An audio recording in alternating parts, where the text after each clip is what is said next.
In this CleverTouch video, we're going to go dig into the menu options here within the Note Whiteboarding app. The menu options are down here in that left-hand side. Most of the options are here. I like to call it that hamburger icon, but a few are also out to the side. So you're looking down here. Now these options, one option of the backgrounds will populate here for the back, but most of them are how you would usually save or do something with the whiteboarding app. So now that you're finished with creating something. The first tool I'd like to show you are backgrounds. I really wish this background was down here within the tools, because that's something you probably want to access as soon as you open your whiteboarding file before you get started. And so let me show you what that looks like. Backgrounds allow you to either put a color and a texture, or even just a texture. And so you can do both of those at the same time, or just one. It depends on what you want to do. First, you'll notice that the color is selected. So you can choose just a basic color for your background if you want. As you can see, it changes that white default to a different color. And then also the next tab is called a texture, and that's an overlay on top of the color. And so you can choose from these templates that they already have here. There's a few that might be helpful for you. But what the really big one that I really like is that custom tab. That allows you to put your own textures in. And so it's important though that when you are choosing a color and a texture, when you're finished, you do have to go back and unselect them, or they stay put. And so right now, if I want to go to custom, I'm going to take that back to normal, as well as take my color back to the plain white.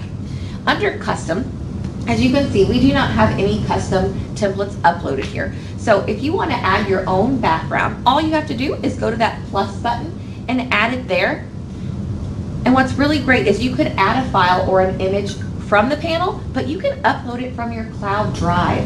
And so what I would highly recommend is if you have something that you use every single day, like a Venn diagram template, or it could be something for classroom management, like student names or lunch counts or behavior management, that you go ahead and or a KWL chart, there's so many possibilities, that you go ahead and upload it there to your cloud drive as a PNG or JPEG file.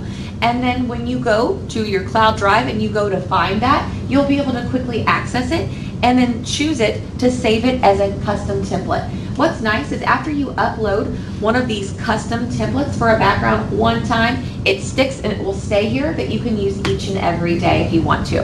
And so that's something I recommend. Just to recap backgrounds, make sure that when you're finished with that background, you take it back to that normal white color, as well as turn off that texture, because if not, it will stick and it will stay there every time you open your whiteboarding app. Some of the other menu options here, just like if you were in a doc, a slide, here it reminds me of like your file tab. This is where you get a new file, so you can go to new. This is where you can open something that you already have saved to your panel.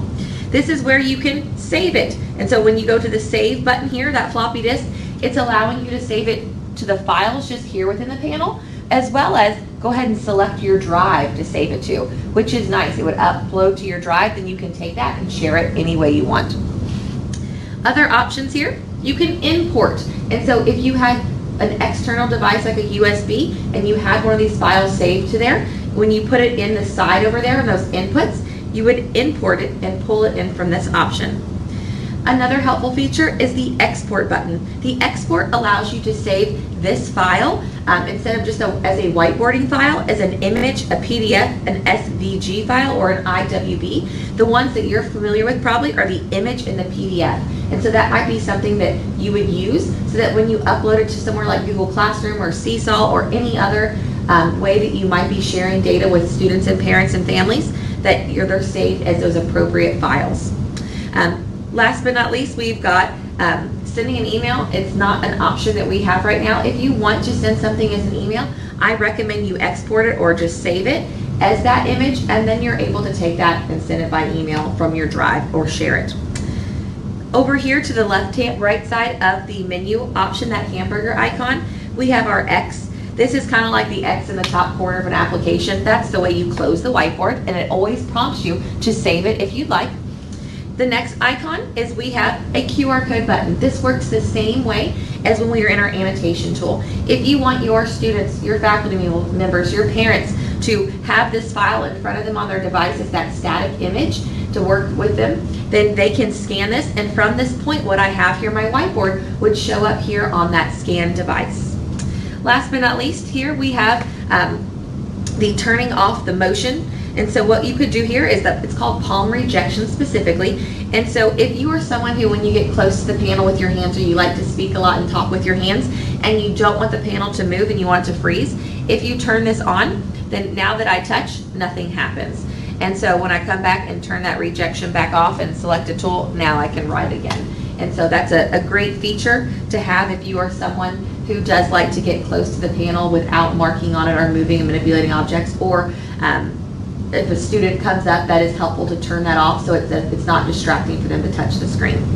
Thank you so much for watching. This has been a video on the main toolbar over here to that left-hand side within the Note whiteboarding app.